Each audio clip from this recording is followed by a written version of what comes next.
tema ya sabéis que se llama El Gran Dictador. Ahí tenéis algunas escenas de la película protagonizada y dirigida por Chaplin, Charlie Chaplin, en los albores de la Segunda Guerra Mundial. Es una película muy buena que deberíais ver porque, aunque es muy antigua, pues es una crítica contra el régimen nazi, contra Hitler. Veis que incluso los símbolos están modificados, ¿verdad? Para caricaturizar al personaje, para caricaturizar a Hitler. Bien, vamos a empezar con el punto primero del tema. Vamos a hablar de la Segunda Guerra Mundial, de este enorme conflicto, de este gran conflicto mundial por segunda vez. Habían pasado solo 20 años para que en 1939 empezara el problema otra vez.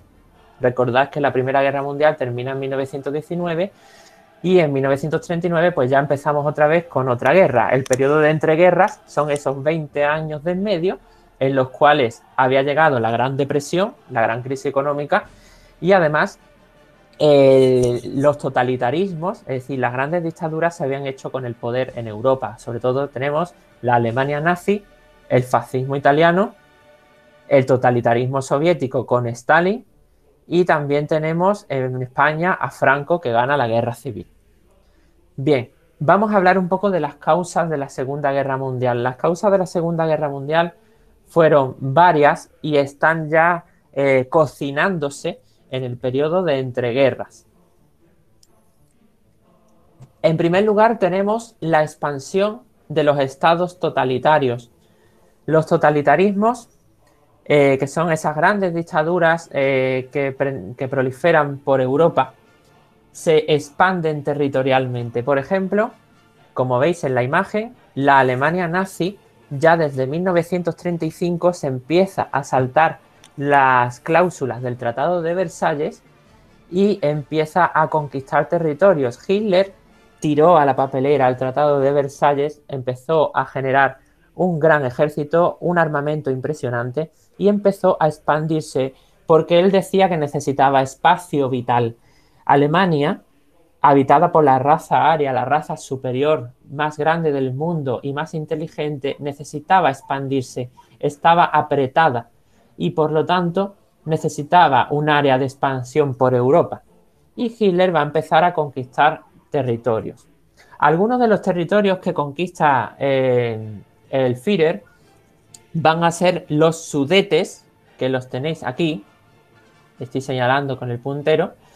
Los Sudetes era una zona que pertenecía a Checoslovaquia, que era un país nuevo, surgido después de la Primera Guerra Mundial, y era una zona de Checoslovaquia donde habitaba gente que hablaba alemán. Por lo tanto, según Hitler, esa zona pertenece a Alemania.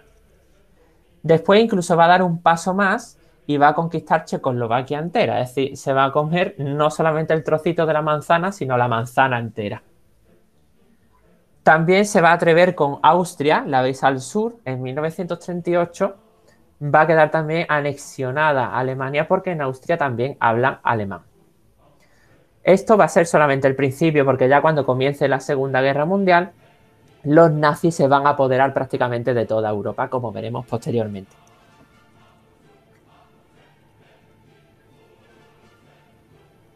Por otro lado, Mussolini en la Italia fascista no solamente recupera territorios italianos que se habían quedado sin recuperar tras la guerra, sino que incluso se lanza a controlar de una forma indirecta algunas zonas del Mediterráneo, como veis Albania, las zonas de los Balcanes, Libia y también Abisinia o Etiopía, que es toda esta zona del Cuerno de África.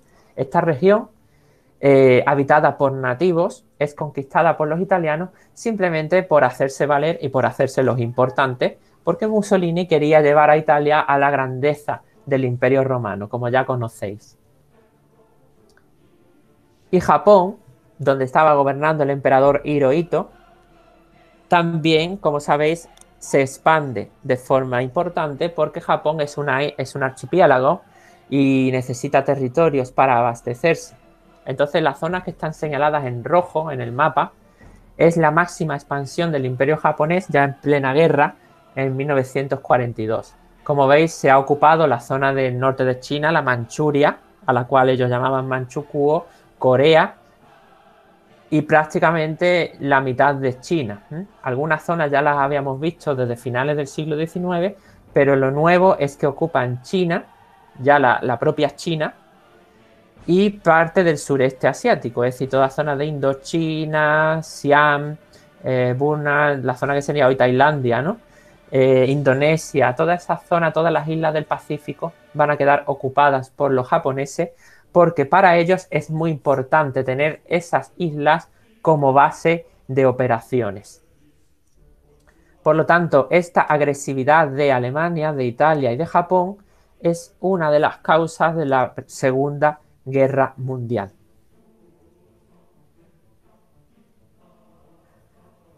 Otra de las causas es la política de apaciguamiento, que se llama el apaciguamiento. Apaciguar a alguien es calmarlo, ¿no? Cuando Hitler quería empezar a expandirse, le pide permiso a Europa para hacerlo. La foto que tenéis delante es la conferencia o los acuerdos de Múnich, en Alemania.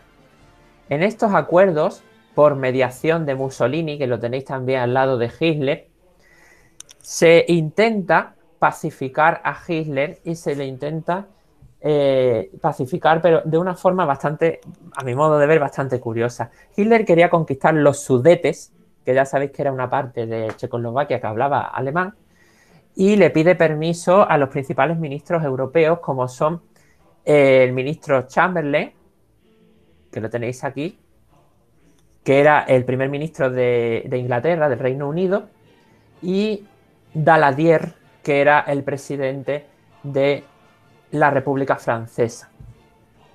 Si luego necesitáis que os aclare algún nombre o algo, al final de la clase os lo digo, ¿vale? Bien, aquí tenemos también a Mussolini. Bien, este es otro primer ministro, pero no tiene importancia ahora mismo. En los acuerdos de Múnich, lo que se decide es darle permiso a Hitler para que conquiste esa zona.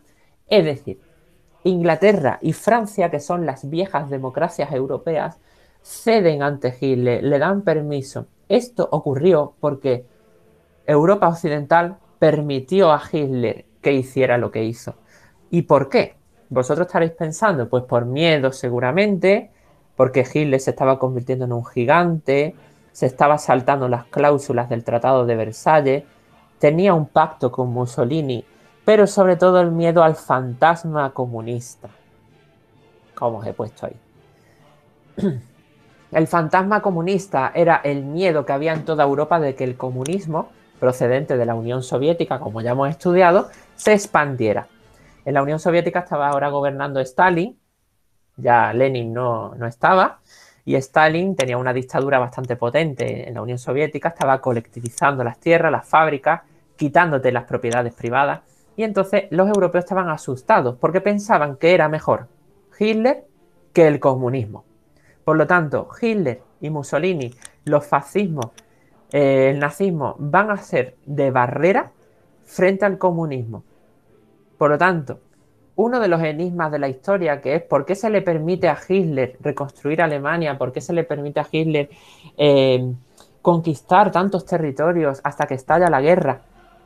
¿Por qué? ¿Por qué ocurrió esto? Para frenar al fantasma comunista, para frenar el comunismo, que era más temido que al propio Hitler. Lo que pasa que, claro, estaban alimentando una bestia y no sabían cómo iba a salir todo esto, ¿verdad?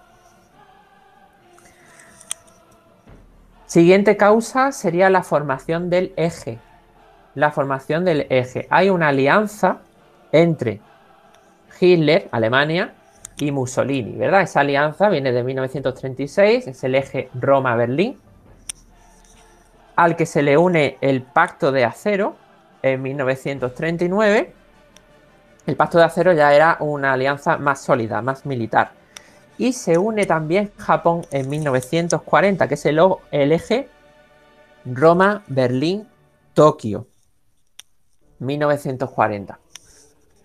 Por lo tanto, Alemania, Italia y Japón se alían y van a formar el bando del eje. Cuando yo diga las potencias del eje, significa este bando. El bando de Hitler, Mussolini e Hirohito, que es el emperador de Japón. Este va a ser el bando, digamos, malvado de la guerra, de la Segunda Guerra Mundial. Va a ser tomado como el bando de los malos, ¿no? Frente al bando de los aliados, que se vuelve a llamar así, que van a ser Inglaterra, Francia, Estados Unidos y la Unión Soviética. A eso ya luego lo vemos, no os preocupéis. Bien.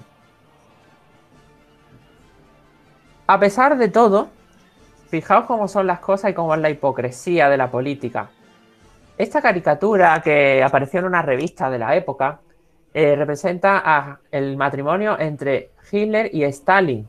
Hitler, dictador alemán, Stalin, el dictador de la Unión Soviética. Este matrimonio, que es un matrimonio simbólico, simboliza el pacto germano-soviético.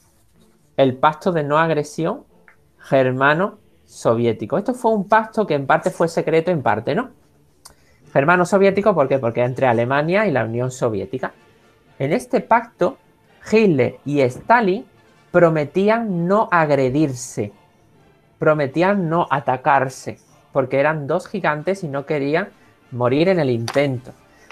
Por lo tanto, este pacto, que la gente no sabía cuánto tiempo iba a durar porque le veía un poco futuro, este matrimonio, lo que intenta es que Alemania y Rusia, es decir, la Unión Soviética, no entren en conflicto, aunque luego van a entrar, porque va a ser inevitable, porque es que Hitler se va a lanzar a conquistar a los rusos.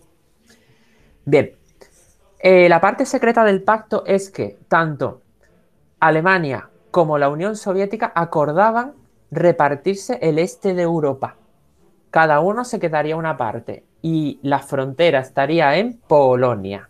Otra vez le toca a los pobres polacos sufrir las consecuencias de todo, ¿no? Los polacos iban a quedar repartidos en dos, una zona alemana y una zona soviética. Por lo tanto, ahí es donde estaba el límite de la repartición. Es decir, ellos dos secretamente estaban acordando repartirse el este de Europa y no atacarse en caso de guerra. El detonante, pues, va a ser cuando Hitler, en efecto, ponga en marcha ese plan, el plan de invadir Polonia, repartírsela con Stalin.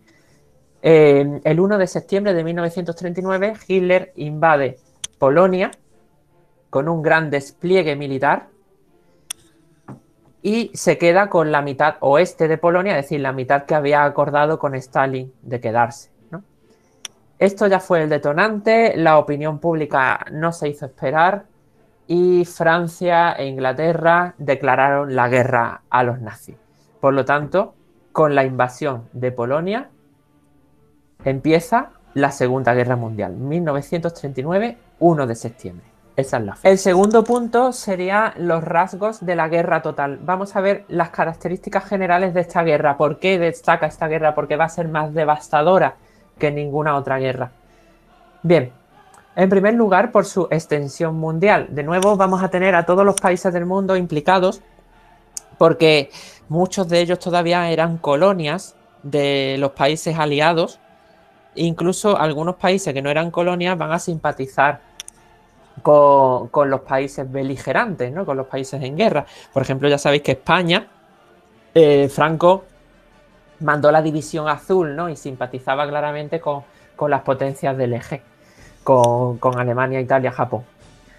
Bien, en esta Segunda Guerra Mundial, que va a tener prácticamente unos 50 millones de muertos, es decir, 5 veces más que la primera, se van a poner unas tácticas muy devastadoras en funcionamiento. Por ejemplo, la guerra económica, que no es igual a la economía de guerra. Vamos a ver esto en qué consiste. La guerra económica consiste en destrozar la economía del adversario. Es decir, bombardear fábricas, campos, dejarlo destrozado. Es destrozar la economía de los adversarios, de los enemigos.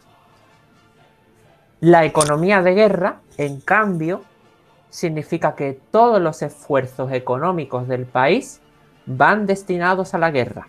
Es decir, a producir armamento, a producir víveres, uniformes para los soldados. Entonces, la economía de guerra está destinada a todos los esfuerzos económicos del país, dedicarlos a conseguir la victoria en la guerra.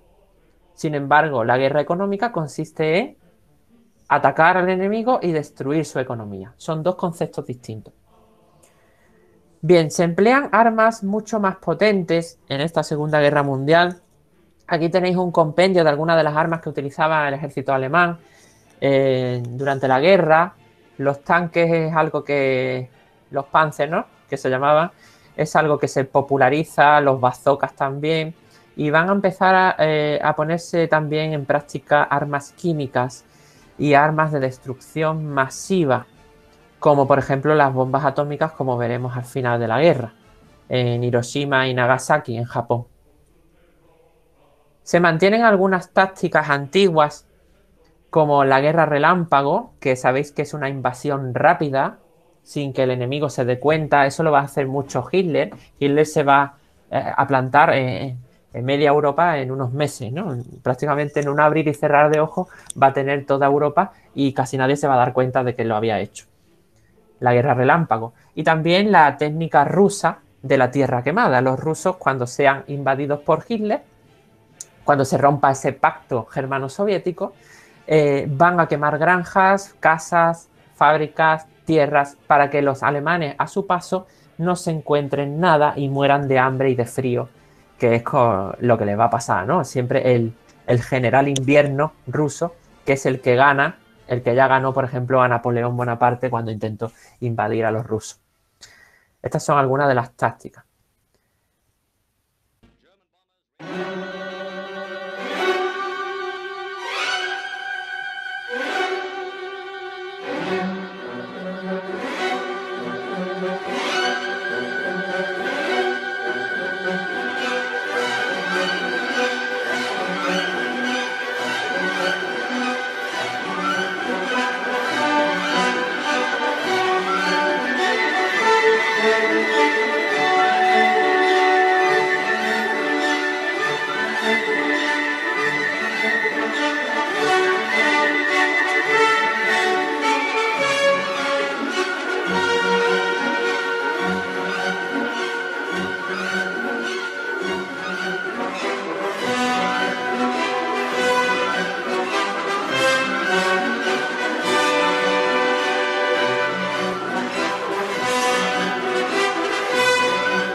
El punto 3, desarrollo del conflicto. Vamos a ver hoy una parte de este punto. No lo vamos a ver entero. Como se puede observar, hay tres fases que vosotros lo tenéis en vuestro resumen, tres fases principales. Tenemos la fase 1, victorias del eje. Fase 2, victorias aliadas. Y la última fase, que es el final de la guerra, Japón. La fase 1 es la que vamos a dar hoy, las victorias del eje. Entre 1939, que es cuando estalla la guerra, el 1 de septiembre, hasta 1942. En estos años, estos 3 años, los que van ganando son las potencias del eje. Los nazis, italianos y japoneses, porque los japoneses también entran ya en 1940 en la guerra. Bien. Parece que la guerra se iba a resolver muy rápido a favor de Hitler, que es, digamos, el que capitanea a las tropas del eje, pero bueno, luego eso va a cambiar por una serie de acontecimientos, como siempre ocurre. Durante la época de ofensiva del eje, de victoria del eje, Hitler mueve rápidamente fichas. Aquí os pongo un mapa detallado que vamos a ir señalizando. Bien. Como podéis observar, Alemania, que se expande por todos los lados, va a iniciar una serie de invasiones muy rápidas. La primera es la de Polonia, ¿verdad? Polonia queda invadida por los nazis y empieza la guerra. Pero muy rápidamente Hitler va a empezar a invadir países neutrales, es decir, se salta la neutralidad de una serie de países que ellos no querían entrar en la guerra y no querían saber nada de la guerra. Por ejemplo, Dinamarca, al norte de Alemania, y Noruega. Noruega era muy interesante porque tenía reservas de petróleo. Y el petróleo ya empieza a ser el oro líquido, ¿no? Bien, Dinamarca y Noruega son invadidas a pesar de ser neutrales. También Hitler va a invadir la zona de los Balcanes y Grecia. En cuestión de unos meses, repito, en cuestión de unos meses, la zona de los Balcanes estaba ocupada por los nazis, con colaboración italiana, por supuesto. Después se expande hacia el oeste. Alemania derrota a los Países Bajos, violando de nuevo su neutralidad. Bélgica, violando de nuevo su neutralidad, ¿vale? Y los atraviesa para conquistar rápidamente Francia. O sea, la invasión de Francia en esta ocasión no fue detenida, fue fulminante y fue rápida y directa. Se va a encontrar Hitler con dos grandes problemas, que son muy parecidos a los que se va a encontrar, salvando a España, los que se encontró Napoleón Bonaparte, ¿no? Esto nos recuerda mucho. Por un lado, el Reino Unido, que va a resistir mucho, y por otro lado, la Unión Soviética con su general invierno. Ya hablaremos de estas dos batallas. Alemania va a conquistar rápidamente Francia, como yo he dicho, y Francia va a quedar repartida en varias partes. Tenéis una caricatura a la izquierda que representa cómo Hitler y Mussolini están obligando a la República Francesa a firmar la paz. Es decir, Francia se rinde porque no se vio en otra alternativa. Francia se vio invadida muy rápidamente por los nazis, por los fascistas italianos también por el sureste, y no le dio tiempo a reaccionar. Francia va a quedar ocupada en tres partes fundamentales. La zona de ocupación alemana, que la veis representada aquí en rojo. Esta zona estaba directamente controlada por Alemania, por el Tercer Reich. Como veis, hay un pasillo que Hitler procuró hacer para poderse comunicar con España, donde ya estaba Franco. Ya sabéis que Franco y Hitler se reúnen en Hendaya, aquí en la frontera entre Francia y España, para tratar los asuntos de la guerra, y al final España pues no entra, ¿no? Solamente ofrece una pequeña aportación.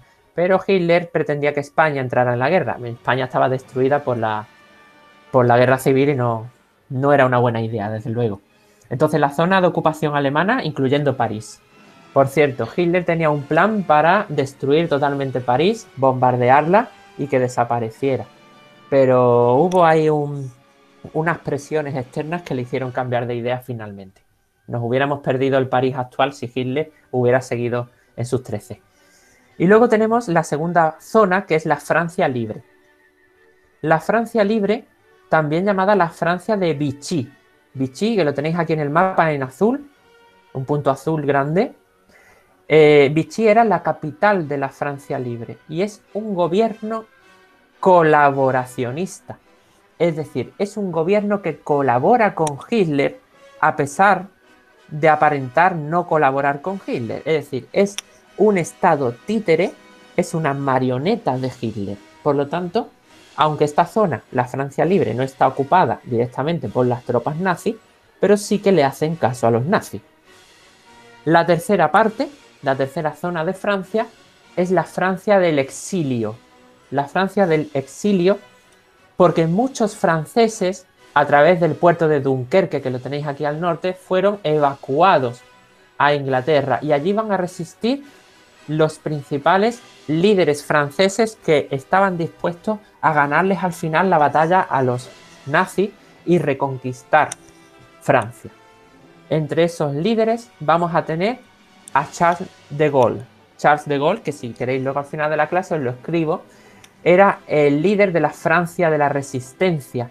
Era la Resistencia que se llamaba. Desde Inglaterra, Charles de Gaulle emitía por radio constantemente ánimo a los franceses para que aguantaran y para que no se dejaran vencer por los nazis y que pronto ellos iban a volver para reconquistar el país. Ya sabéis que ese retorno, el retorno de los de los franceses exiliados, se va a producir en el desembarco de Normandía, que ya lo veremos.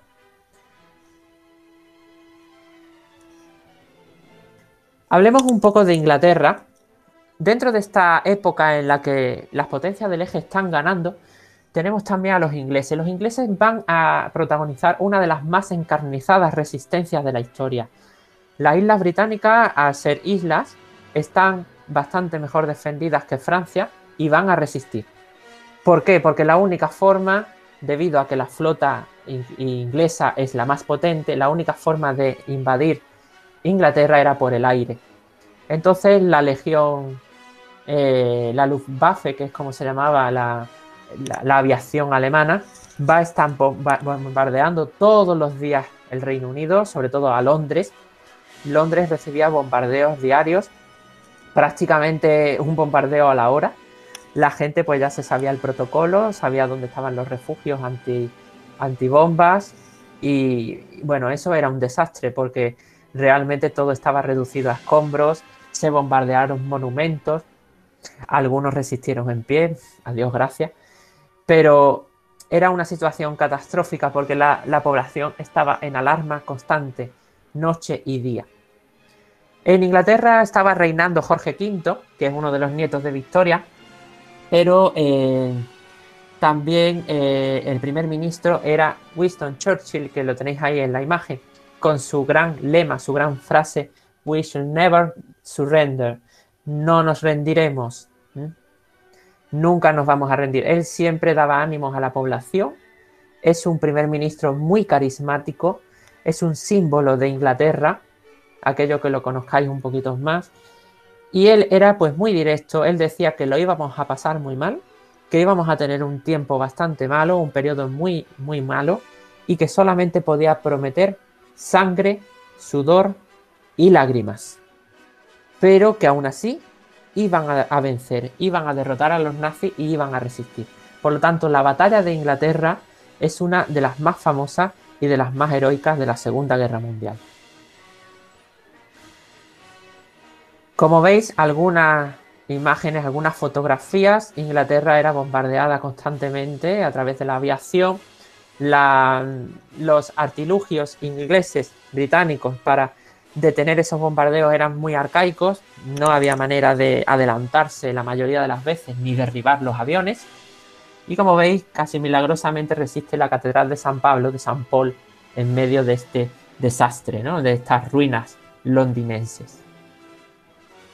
Pero entonces algo va a pasar que va a cambiar el curso de la guerra y ya con esto lo vamos a dejar en este capítulo.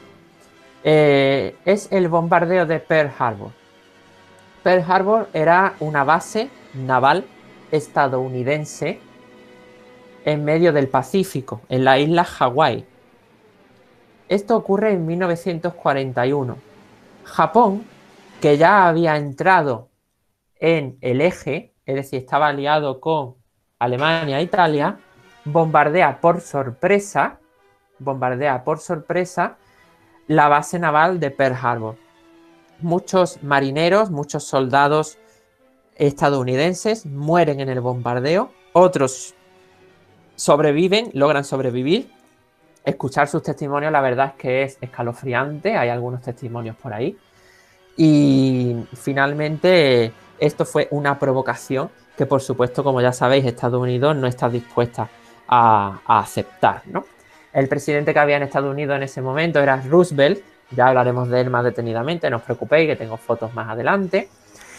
Y Roosevelt declara la guerra a las potencias del eje, sobre todo a Japón, porque se han encargado de destrozar a traición una base naval de soldados estadounidenses. El bombardeo de Pearl Harbor ha sido mitificado, ha sido llevado al cine muchas veces. Es un acto heroico de los estadounidenses para su propia nación. Y hay una teoría conspiranoica, para terminar ya la clase por ahí, que escuché el otro día, y es que al parecer ya los países estaban jugando con armas químicas y Estados Unidos estaba planeando hacer como una especie de invasión química de Japón, y al mismo tiempo Japón estaba planeando hacer una invasión química de Estados Unidos. Y no hablo de otra cosa que de la peste negra. Se rescató una cepa de la peste negra medieval. Se probó, los japoneses la probaron en China, murieron muchísimos chinos en esta peste negra moderna, con los mismos síntomas que en la peste negra antigua, y se tardó mucho en reaccionar con este tema, con esta gran pandemia. Y los japoneses lo que pretendían era lanzar unos misiles a Estados Unidos, a la zona de California, con el virus. De esta forma contagiar a toda la población de Estados Unidos y que Estados Unidos se rindiera y que no tuviera ninguna capacidad de atacar. Esto son teorías que están saliendo poco a poco a la luz porque hay muchas nuevas investigaciones sobre la Segunda Guerra Mundial y nos podríamos tirar aquí hablando días y días y días. Pero bueno, el hecho está en que con el bombardeo de Pearl Harbor, las fuerzas aliadas que están aquí, que las tenéis aquí en la imagen de la derecha en las banderas, ya se van a poner las pilas. Estados Unidos entra en la guerra y se va a inclinar la balanza a favor de los aliados y en contra de las potencias del eje. Los aliados van a ser Reino Unido, Francia, o lo que queda de Francia, sobre todo la Francia del exilio, ¿no? Porque la demás Francia está controlada. La Unión Soviética, que finalmente, como Hitler invade Rusia, pues ya entra en la guerra también, en contra de Hitler, y los Estados Unidos, que acaba de entrar. Reino Unido, Unión Soviética, Estados Unidos y Francia.